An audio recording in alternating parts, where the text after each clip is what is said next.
The 2024 MLB Trade Deadline is done, and it appears the big names, Luis Robert, Tarek Skubal, Garrett Crochet, are staying on their original teams. That's not to say a bunch of moves haven't been made. It's time for us to give our 3 ups and 3 downs for the 2024 deadline. Let's go!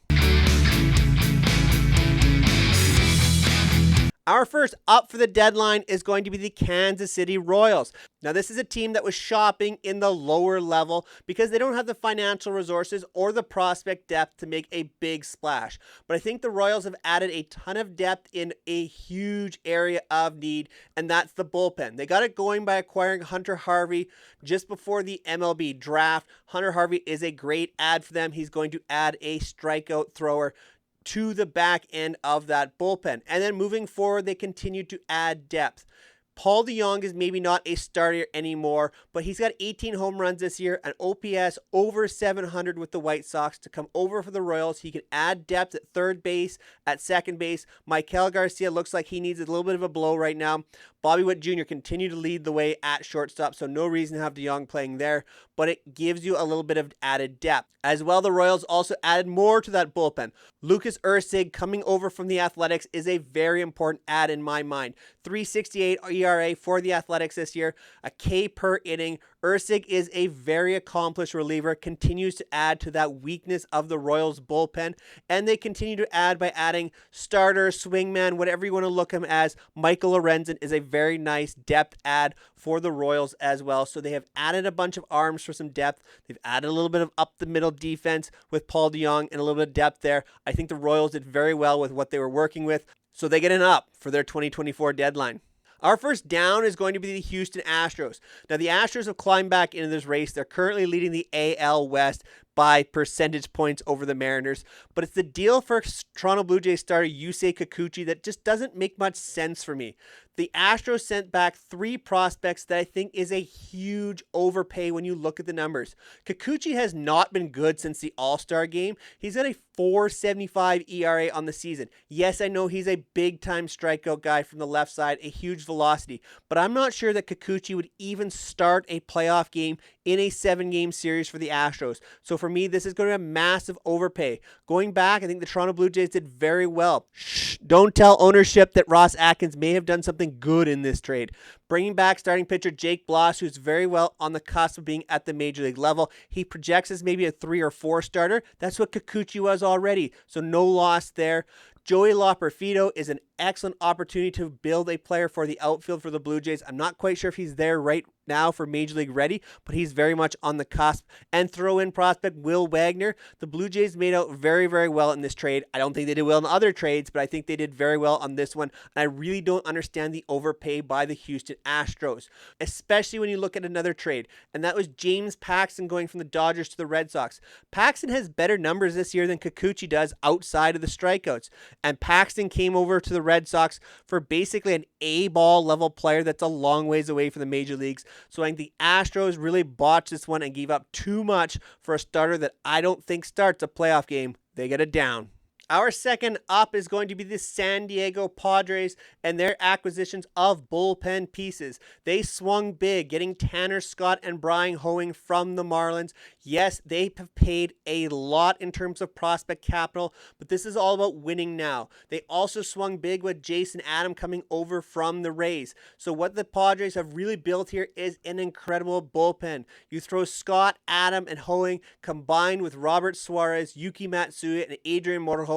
Those are 6 very, very talented relievers in the back end of that Padres bullpen, and they're going to need every single one of them. They're absolutely following the Cleveland model here. Get as much as you can from your starters through 5 innings and then unleash that bullpen. And you may not even need 5 innings from your starters with these guys in the back end. They are shortening games. And I think it's very important for the Padres to make a run now. Their key offensive players are not getting any younger. Yes, they have traded out a ton of prospect capital. Guys like Dylan Lesko, Robbie Snelling, some very, very good pieces have gone out the door. but the Padres are setting themselves up to make a definite push for a wild card place. This is a team that could easily catch the Braves still and finish as the top place in the wild card. I don't think they're going to catch the Dodgers in the division, but the Padres have been playing very, very well of late. They could easily finish as the top wild card team and host the first wild card round in San Diego at Petco. I think they've done a lot to improve their team. This bullpen looks scary to run through, so you better get an early lead on the Padres or you could be in serious hurt. They get an up for me for their deadline. Our second down is going to be the Minnesota Twins. It seems like everybody in the race in the American League did something except the Twins. And no, I do not count Trevor Richards coming over from the Blue Jays as doing something. The Twins, I know, are in a little bit of cash crunch financially. They've had some issues because of their TV revenue not working out. So it is a bit of a concern there. Trevor Richards coming over, 4.64 ERA. He's been terrible in June and July for Toronto. He's a two-pitch pitcher who has fastball changeup. Yes, the changeup's very, very good, but hitters have been sitting on one pitch or the other, especially sitting fastball, and really destroying Richards of late. He is a player that's maybe borderline even making a playoff roster. So in my mind, the Twins have not upgraded at all. This does not make a lot of sense for them. There were other opportunities, I think, out there. They just didn't materialize. So Minnesota is getting a down for me. They just haven't worked this out and made a push towards the playoffs. Our third and final up is going to be for the Baltimore Orioles. In my mind, the Orioles in the American League brought in the best two starting pitchers available that went to American League teams. Overall, I think Jack Flaherty going to the Dodgers is probably the best starter that moved. But to bring in Zach Eflin and Trevor Rogers into that rotation, I think Eflin and Rogers slot in very nicely behind Corbin Burnes and Grayson Rodriguez. There is your four-man rotation for a best-of-7 series. Those four definitely start, in my eyes, in a playoff game.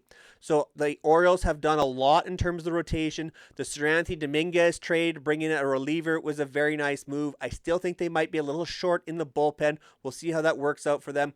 And they picked up a couple of very high upside outfielders late in deadline day, picking up Austin Slater coming over from the Cincinnati Reds, who's a capable outfielder, and taking a high-risk big swing with Eloy Jimenez coming over from the White Sox. Now, if Jimenez can stay healthy and get red hot, which we have seen in the past, he can carry an offense. Not that the Orioles need him to carry an offense. Jimenez has an opportunity, though, to be a really sneaky 7th or 8th place hitter in this lineup when he's in there. The defense is not good. I would really expect them to use him primarily as a DH. I would not expect to see him in the outfield much at all, especially in left field in Baltimore, where it's a huge field to cover. But it's a very sneaky pickup and could be a high upside play for the Orioles come playoff time. Our third and final down is going to be baseball in Florida. The Marlins have gone full on fire sale once again. They had the makings of a very good rotation for next year. They've already started to sell those pieces off with Trevor Rogers out the door. They've basically sold everything off of a capable bullpen. You've gotten rid of Josh Bell. You've gotten rid of Jazz Chisholm. Yes, there are some nice prospects coming back, especially in the Tanner Scott deal, getting the 2nd, 4th, and 5th best prospects in the Padres system. So there are some nice pieces coming back the other way. But this is a playoff team last year that has just completely and totally sold off once again. They got rid of their general manager and they sold absolutely everything off once again. It's hard to be a Marlins fan with this type of thing happening over and over. They need to do better in Miami to build a sustained winner because the pieces are there. They've had them in the past. They had them last year, and it just simply has gone away once again. And when it comes to Tampa Bay, I expect the Rays to be better. The news of the new stadium coming, that's a huge push for the future. You have to start developing a sustained winner. And they have, don't get me wrong, but they haven't gotten over the hill yet. And now they're selling off the pieces once again. Randy Arozarena, Isaac Paredes, Jason Adam. Once again, they brought in some nice players. They brought in Dylan Carlson from St. Louis. They'll see if they can fix him. They brought back Christopher Morel, see if they can fix him. But they have the makings of an outstanding rotation next year with Shane McClanahan back, Taj Bradley, Drew Rasmussen, Jeffrey Springs. There is an incredible rotation built right now in Tampa Bay, and I just don't see where they get the offense for next year. They've never been a big player in free agency. I think they're wasting some opportunities with these starters, or maybe it's once again another fire sale for the Rays and moving out some expensive starters in the offseason. Either way you look at it, it just doesn't look great for baseball in Florida. Let me know who you think is a winner or loser and gets an up and a down for the MLB trade deadline. How did your team do at the deadline? Did they make any big acquisitions that really surprised you? As always, make sure you're subscribed to the channel. Go check out some of my previous content. We have some fun with Out of the Park baseball, and I have another video out there breaking down some of the trades that happened early on in this trade deadline. So until next time, take care, everyone.